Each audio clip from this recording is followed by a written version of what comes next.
السلام علیکم ورحمۃ اللہ تعالی وبرکاتہ۔ مرکز اہل سنت جامعہ رضویہ منظر اسلام کے یوٹیوب چینل ہم سبق درس نظامی میں آپ کا خیر مقدم ہے۔ پیارے بچوں، جنہوں نے ہمارے چینل کو اب تک سبسکرائب نہیں کیا ہے وہ ضرور سبسکرائب کر لیں اور بیل آئیکن بھی دبا دیں تاکہ ہر ایک ویڈیو کی نوٹیفیکیشن اپلوڈ کرتے ہی آپ تک پہنچ جائے، اور اپنے ساتھیوں سے بھی شیئر کریں۔ بات پسند آئے تو لائک بھی کریں اور اپنے قلبی تأثر کو کمنٹ کر کے ضرور بتائیں۔ اب آپ کے سامنے جامعہ رضویہ منظر اسلام کے ایک اہم اور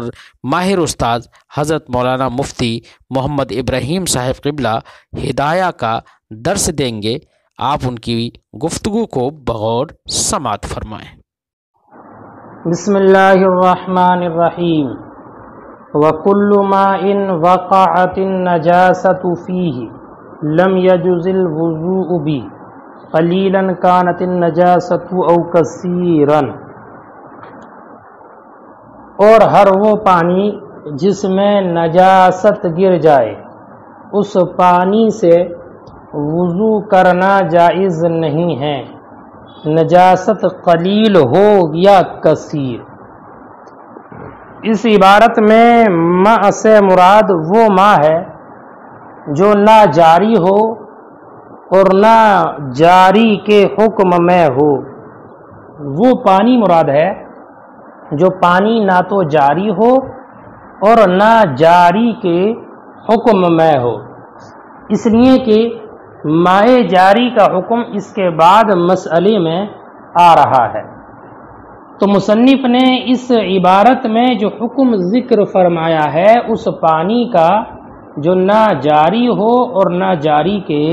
حکم میں ہو، اور معنی یہ ہے کہ اگر ایسے پانی میں نجاست گر جائے تو اس سے وضو کرنا جائز نہیں ہے، چاہے وہ گرنے والی نجاست قلیل ہو یا کثیر، چاہے وہ نجاست قلیل ہو کہ کثیر۔ قلیل کی قید سے امام مالک کے قول سے اعتراض کیا ہے، اس لیے کہ امام مالک کے نزدیک نجاست قلیلہ سے پانی ناپاک نہیں ہوتا جب تک کہ پانی کے تین اوصاف میں سے کوئی ایک وصف متغیر نہ ہو جائے، جب تک کہ پانی کے اوصاف میں سے کوئی وصف متغیر نہ ہو جائے۔ تو قلیلاً او کثیراً کے ذریعے اعتراض کیا ہے امام مالک کے قول سے کہ ان کے نزدیک پانی ناپاک نہیں ہوگا جب تک کہ کوئی وصف نہ بدل جائے۔ امام مالک کی دلیل وہ حدیث پاک جو سابق میں پڑھی آپ حضرات نے گزر چکی ہے، اللہ کے رسول صلی اللہ علیہ وسلم کا ارشاد عالی، الماء طہور لا ينجسہ شیء الا ما غیر لونہ او طعمہ او ریحہ، کہ پانی پاک ہے، کوئی چیز اس کو ناپاک نہیں کرتی مگر یہ کہ اس کے رنگ کو یا ذائقے کو یا اس کی بو کو بدل ڈالے۔ تو یہ ماقبل میں جو روایت کردہ حدیث ہے، اس حدیث کی بنیاد پر امام مالک نے یہ کہا ہے کہ جب تک کہ کوئی وصف نہ بدل جائے اس وقت تک اس پانی سے وہ پانی ناپاک نہیں ہوگا۔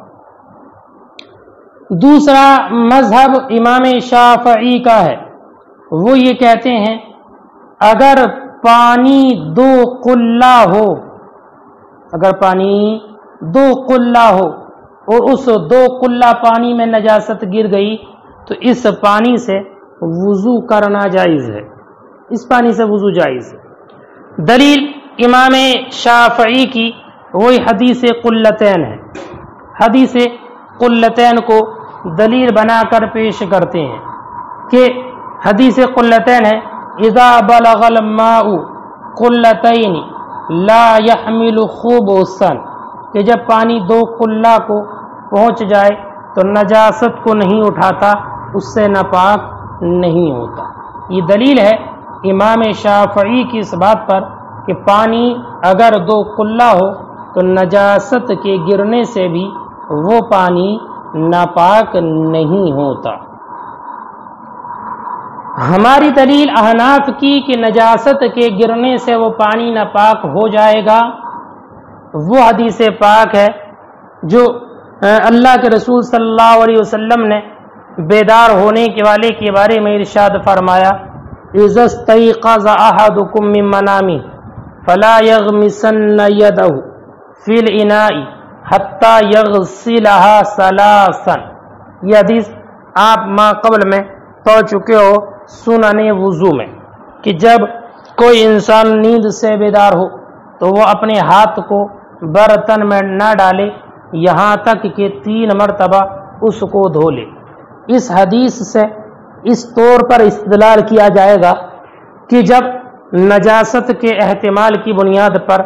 ہاتھ کو پانی میں ڈالنے سے منع کیا گیا، تو اگر حقیقتاً اس پر نجاست لگی ہو تو بدرج اولا پانی میں نہیں ڈالا جائے گا اور وہ ہاتھ پانی کو ناپاک کر دے گا۔ دوسری دلیل اللہ کے رسول صلی اللہ علیہ وسلم کا ارشاد مبارک، آپ نے فرمایا لا یبولن احدکم فی الماء الدائم ولا یغتسلن فیہ من الجنابۃ۔ یہ کہ اللہ کے رسول نے فرمایا تم میں سے کوئی بھی انسان ٹھہرے ہوئے پانی میں پیشاب نہ کرے اور اس میں غسل جنابت نہ کرے۔ یہ دونوں حدیثیں ان دونوں حضرات کے خلاف حجت ہیں، یعنی امام مالک اور امام شافعی کے۔ امام مالک کے خلاف تو اس لیے حجت کہ پانی میں غسل جنابت سے منع کیا گیا، حالانکہ جنابت کا غسل پانی کے کسی وصف کو نہیں بدلتا، اس کے باوجود غسل جنابت سے منع کیا گیا۔ اور امام شافعی کے نزدیک خلاف اس لیے حجت ہے کہ یہ حدیث مطلق ہے، اس میں قلتین یا غیر قلتین کی کوئی تفصیل ذکر نہیں فرمائی ہے۔ جب قلتین یا غیر قلتین کی کوئی حدیث تفصیل نہیں ہے، اس حدیث کے اطلاق کی بنیاد پر ہم نے یہ کہا ہے کہ وہ پانی قلتین کو پہنچا ہو یا نہ پہنچا ہو، بہر صورت پانی ناپاک ہو جائے گا۔ اب رہا یہ کہ امام مالک نے جو حدیث ذکر کی ہے اس کا جواب کیا ہے، تو ان کا جواب سنیے۔ امام مالک نے جو حدیث ذکر کی الماء الطہور لا ينجس شیء، اس کا جواب یہ ہے کہ یہ حدیث بئر بضاعہ کے حق میں وارد ہوئی ہے، بئر بضاعہ کے بارے میں، اور بئر بضاعہ کا پانی باغوں میں جاتا تھا، تو بئر بضاعہ اس کنویں کے تعلق سے یہ حدیث وارد ہے، اور اس کا پانی باغوں میں جاتا تھا، تو یہ پانی جاری تھا، اور مائع جاری میں اگر نجاست پڑ جائے تو ہم بھی یہ کہتے ہیں کہ وہ پانی ناپاک نہیں ہوتا۔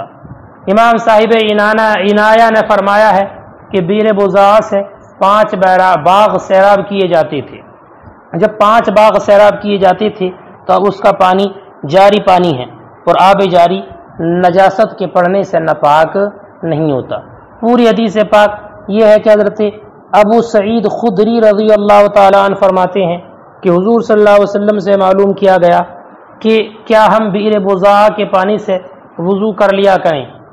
اس حال میں کہ اس میں حیض کے کپڑے، کتوں کا گوشت اور بدبودار چیزیں ڈالی جاتی ہیں، تو حضور نے فرمایا پانی پاک ہے، اس کو کوئی چیز ناپاک نہیں کر سکتی مگر یہ کہ اس کا کوئی ایک وصف متغیر ہو جائے۔ یہ پوری حدیث پاک ہے۔ تو اس حدیث سے معلوم ہوا کہ یہ حدیث بئر بضاعہ کے حق میں جاری ہے، نازل بئر بضاعہ کے بارے میں ہے، اور بئر بضاعہ کا پانی چونکہ جاری ہے تو اس لیے وہ پانی ناپاک نہیں ہوگا، اس سے وضو کرنا جائز ہے۔ لہذا قلیل ماء پر بئر بضاعہ کی والی حدیث سے استدلال کرنا یہ درست نہیں ہے،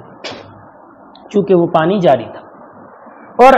رہی وہ حدیث کہ جس کو امام شافعی نے روایت کیا اذا بلغ الماء قلتین لا يحمل خبثا،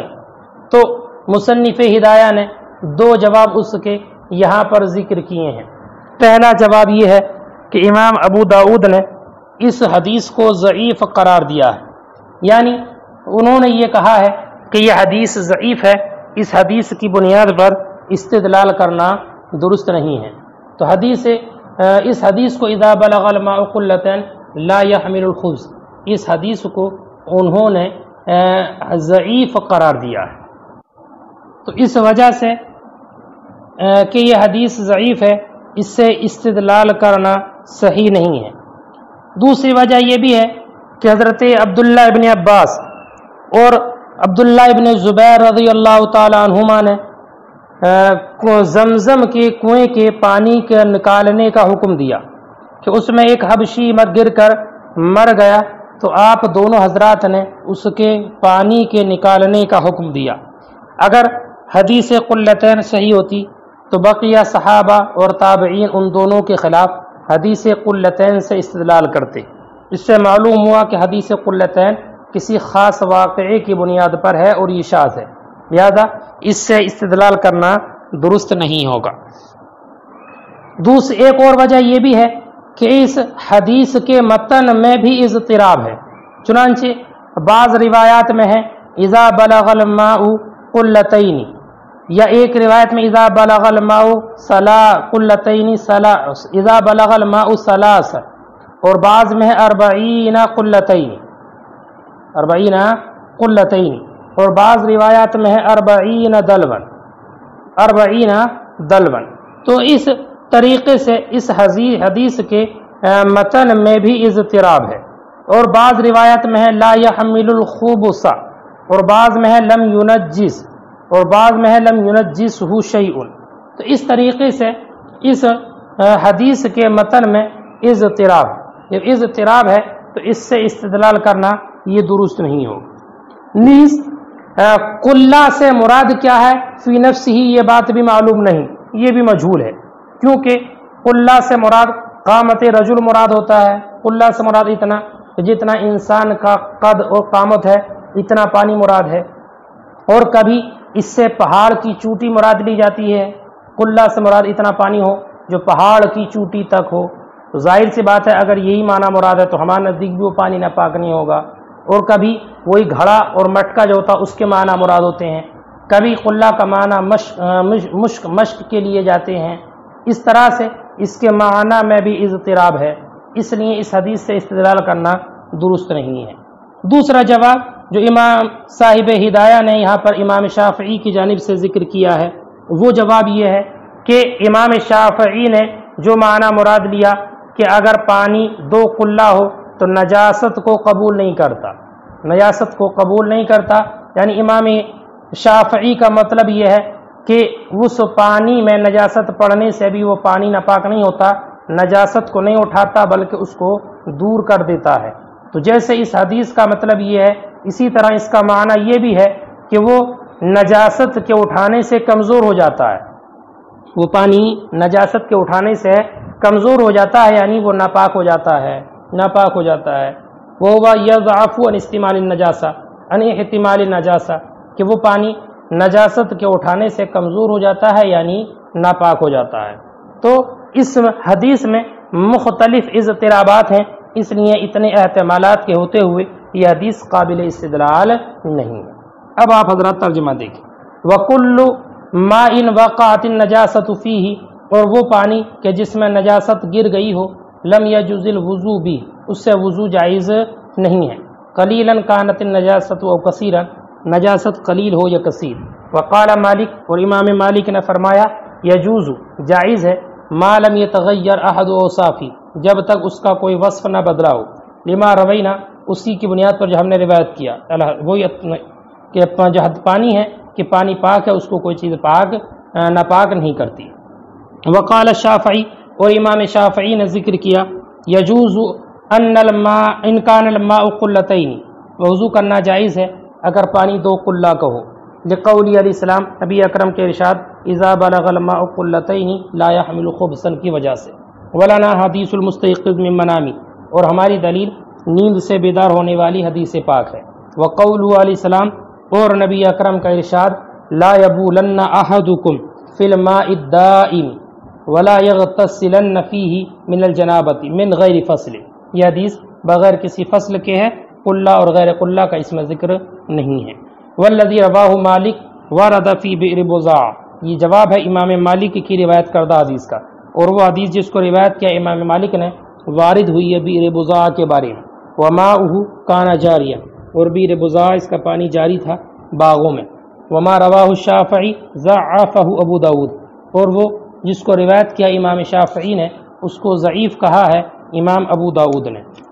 او ہوا یضعف، یا یہ کمزور ہو جاتا ہے احتمال نجاست سے، والماء الجاری، اور ماء جاری بہنے والے بہرا والے پانی، اذا وقعت فیہ نجاست، جب اس میں نجاست گر جائے، جاز الوضوء بھی، اس سے وضو جائز ہے، اذا لم یرا لہا اثر، جب اس کا اثر معلوم نہ ہو، لانہا لا تستقر مع جریان الماء، اس لیے کہ نجاست ٹھہرتی نہیں پانی کے بہاؤ کے ساتھ، والاثر هو الطعام، اور اس کا اثر جو ہے وہ طعام ہے، ذائقہ ہے، والرائحہ بو ہے، واللون اور رنگ ہے، والجاری ما لا يتکرر استعمال، اور ماء جاری وہ پانی ہے کہ جس کا استعمال متکرر نہ ہو، وقیلہ، اور ایک قول یہ ہے ما یذہب بطبنۃ، جو پتے کو بہا کر لے جائے۔ اس مسئلے میں اس عبارت میں یہ مسئلہ ذکر فرمایا کہ اگر ماء جاری ہے اور ماء جاری میں نجاست پڑ جائے تو اس سے وضو جائز ہے، بشرطے کہ نجاست کا کوئی اثر، رنگ، بو یا مزہ معلوم نہ ہو، چاہے نجاست مرئیہ ہو غیر مرئیہ، اس سے وضو کرنا جائز ہے۔ دلیل اس کی یہ ہے کہ نجاست جب اس میں پڑتی ہے تو پانی کے بہاؤ کے ساتھ وہ بہہ جاتی ہے، ٹھہرتی نہیں، اس لیے وہ پانی پاک ہی رہے گا۔ اب ماء جاری کہتے کسے ہیں؟ تو اس کی کئی تعریفیں فقہا نے کی ہیں۔ آب جاری کی تعریف فقہا نے بعض نے یہ کی ہے کہ وہ پانی ہے جس کا استعمال مقرر نہ ہو، یعنی پانی بہہ رہا ہے اور انسان اس سے وضو کرتا ہے تو ہاتھ میں جب اس نے پانی لیا اور دوسری مرتبہ جب پانی لے تو وہ غسالہ پانی بہہ کر نیچے چلا جائے، اس کا استعمال دوبارہ نہ کرنا پڑے۔ اور بعض حضرات نے یہ کہا ہے کہ ماء جاری وہ پانی ہے جو خشک تنکے کو بہا لے جائے، اور بعض نے یہ کہا ہے کہ اگر کوئی شخص عرضاً اپنا ہاتھ پانی میں رکھے تو پانی کا بہاؤ نہ رکے، یعنی پانی اتنی تیزی سے بہہ رہا ہو، اگر چوڑائی میں ہاتھ رکھ لے تو پانی کا بہنا نہ رکے۔ اور بعض حضرات کی رائے یہ ہے کہ لوگ جس کو جاری شمار کریں وہ پانی جاری ہوگا۔ تو آب جاری کی تعریف میں کئی اقوال ہیں، مصنف نے دو قول یہاں پر ذکر کیے ہیں کہ جس کا استعمال مقرر نہ ہو، اور ایک قول یہ ہے کہ جو تنکے کو بہا کر لے جائے۔ والغدیر العظیم الذی لا يتحرک احد طرفیہ بتحریک الطرف الآخر، اور غدیر عظیم وہ پانی الذی لا يتحرک احد طرفیہ، جس کا ایک کنارہ دوسرے کنارے کو حرکت دینے سے متحرک نہ ہو۔ غدیر عظیم بڑا تالاب، کیا بڑا تالاب، ایسا تالاب کہ اگر اس کے ایک کنارے کو حرکت دی جائے تو دوسرے کنارے پر حرکت نہ ہو، اگر اس میں کسی ایک جانب میں نجاست پڑ جائے تو دوسری جانب سے جس جانب نجاست نہیں پڑی ہے اس جگہ سے وضو کرنا جائز ہے، اس لیے کہ ظاہر یہی ہے کہ نجاست اس تک متصل نہیں ہوگی۔ کیوں؟ اس لیے کہ حرکت دینے کا جو اثر ہے سرایت کرنے میں وہ نجاست کے اثر سے بڑھ کر ہے، حرکت دینے کا اثر نجاست کے اثر سے بڑھ کر ہے۔ تو اگر پانی کو حرکت دی جائے اور ادھر حرکت دینے سے دوسری طرف حرکت نہیں ہوتی ہے، پانی ہلتا نہیں ہے، تو اب نجاست کے پڑنے سے بھی دوسری طرف کا پانی ناپاک نہیں ہوگا۔ اب رہی یہ بات کہ حرکت دینا یہ معتبر ہے،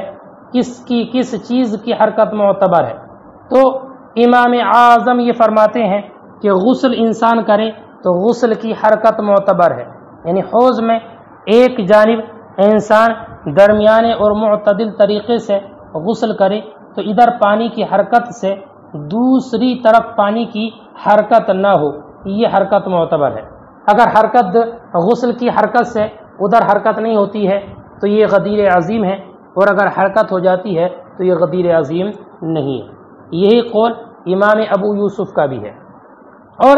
امام اعظم کی ایک روایت یہ ہے کہ ہاتھ سے حرکت دینا مراد ہے، یعنی ہاتھ سے پانی کو ہلائے تو پانی اگر ایک طرف ہلانے سے دوسری طرف کا ہل جائے تو یہ غدیر عظیم نہیں ہے، اور اگر نہ ہلے تو غدیر عظیم ہے۔ اور تیسرا قول امام محمد کا ہے، وہ یہ ہے کہ وضو کی حرکت مراد ہے،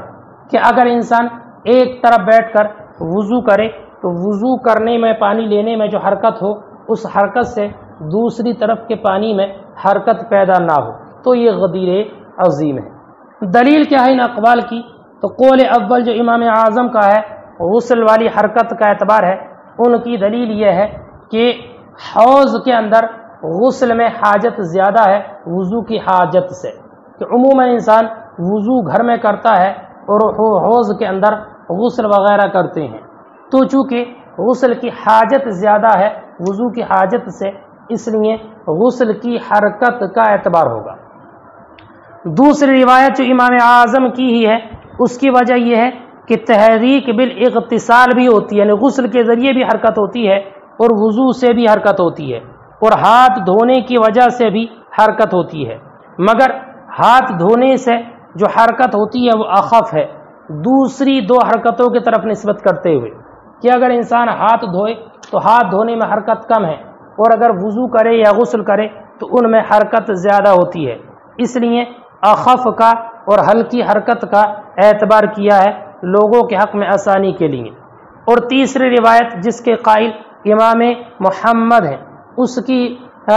وجہ یہ ہے کہ اوسط درجے کی حرکت کا اعتبار کیا گیا، کہ غسل کرنے میں حرکت زیادہ ہوتی ہے اور ہاتھ دھونے میں حرکت کم ہوتی ہے، لیکن وضو کرنے میں اوسط اور درمیانی حرکت ہے جو وضو کی حرکت ہوتی ہے، اس لیے اسی حرکت کا اعتبار کیا گیا ہے۔ اور بعض علماء نے یہ کہا ہے کہ مساحت کا اعتبار ہے، اس کو مقدر کیا ہے مساحت میں گز سے ناپنے میں، چنانچہ امام محمد سے مروی ہے کہ امام محمد سے دریافت کیا گیا، پوچھا گیا تو آپ نے فرمایا کہ اگر حوض میری اس مسجد کے برابر ہے تو اس کا پانی کثیر ہے ورنہ تو قلیل ہے۔ پانی کے بارے میں آپ سے سوال کیا گیا تو امام محمد نے فرمایا میری اس مسجد کے برابر اگر حوض ہے تو وہ پانی قصیر ہے اور اگر اس سے کم ہے تو قلیل ہے۔ پھر بعد میں جب امام محمد کی اس مسجد کی پیمائش اور ناپ تول کی گئی تو ایک روایت کے مطابق یہ ہے کہ وہ 10 دردہ تھی، وہ مسجد 10 دردہ تھی، یعنی 10 ہاتھ 10 میں تھی، اور بعض حضرات کا کہنا یہ ہے کہ اندر کا حصے کو جب ناپا تو وہ 8 در 8 تھی، یعنی 8 کو 8 میں گڑاتے گئے، اور باہر سے جب اس کی پیمائش کی تو وہ 10 دردہ تھی۔ بہرحال عام علماء اکرام کا مذہب یہ ہے کہ اگر وہ پانی 10 دردہ ہے تو ایسی صورت میں اس میں ایک طرف نجاست گرنے سے بھی وہ پانی ناپاک نہیں ہوتا۔ اب رہا یہ کہ گہرائی میں کتنا معتبر ہے، تو اس کے بارے میں علماء نے یہ کہا ہے کہ اتنا گہرا ہو کہ اگر چلو میں پانی لے تو پانی لینے سے زمین نظر نہ آتی ہو، اتنا گہرا پانی ہو، اور اگر بہت تھوڑا پانی ہے کہ چلو میں جب وہ پانی لیتا ہے تو زمین کھل جاتی ہے، زمین نظر آتی ہے، تو اتنا معتبر نہیں ہے، یہ درست نہیں ہے۔ امام صاحب ہدایہ نے ایک بات یہ ذکر فرمائی ہے کہ یہ کہا ہے متن کی عبارت میں کہ اگر ایک جانب میں نجاست ہو تو دوسری جانب سے وضو جائز ہے، یہ اشارہ ہے اس بات کی جانب کہ موضع وقوع نجس ہو جاتا ہے، یعنی جس جگہ نجاست پڑی ہے وہ جگہ ناپاک ہو جاتی ہے۔ اور قاضی ابو یوسف کی روایت یہ ہے کہ وہ جگہ بھی ناپاک نہیں ہوگی جب تک کہ اس میں کوئی اثر ظاہر نہ ہو جائے، جیسے کہ ماء جاری ناپاک نہیں ہوتا ہے۔ اب آپ اس کا ترجمہ دیکھیے۔ والغدیر العظیم، اور بڑا تالاب، الذی لا يتحرک احد طرفیہ بتحریک الطرف الاخر، وہ کہ اس کے ایک طرف کو حرکت نہ ہو دوسرے طرف کو حرکت دینے سے، اذا وقعت نجاست فی احد جانبیہ، جب نجاست واقع ہو اس کے کسی ایک جانب میں، جب نجاست گر جائے اس کی کسی ایک جانب میں، جاز الوضوء من الجانب الاخر، تو دوسری جانب سے وضو جائز ہے، لأن الظاہر ان النجاست لا تصل الیہ، اس لیے کہ ظاہر یہی ہے کہ نجاست دوسری طرف نہیں جاتی، نہیں پہنچتی۔ وَإِذْ أَثَرُ التَّحْرِيكِ فِي السَّرَایَةِ، اس لیے کہ سرایت کرنے میں حرکت دینے کا اثر فوق اثر النجاست، نجاست کے اثر سے بڑھ کر ہے، یعنی نجاست پڑنے سے اثر اتنی جلدی سرایت نہیں کرے گا جتنی جلدی کہ حرکت دینے سے کرتا ہے۔ تو جب حرکت دینے سے دوسری طرف کو حرکت نہیں ہوتی تو نجاست کے پڑنے سے بھی وہ ناپاک نہیں ہوگا۔ ثم عن ابی حنیفہ،